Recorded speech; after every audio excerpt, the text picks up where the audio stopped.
çoxlu sayda insanlar var ki, onların milyonları var. Məsələn, bu günlərdə Elon Musk'ın məşhur bir fikri oldu. 850 milyar bu adam pulu var.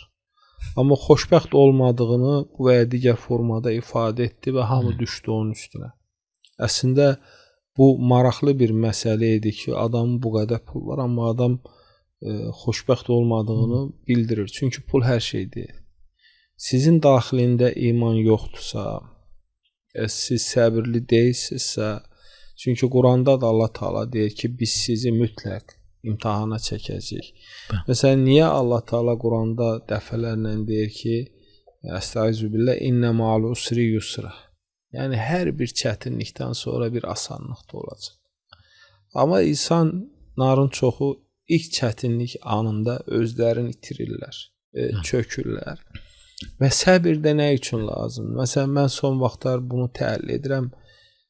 Allah bizi imtahana ona görə çəkir ki, biz haqqı unutmayaq, özümüzü unutmayaq. Çünki insan həmişə eyni halda olanda bəzən yolu azır, bəzən yanlış istiqamətə gedir.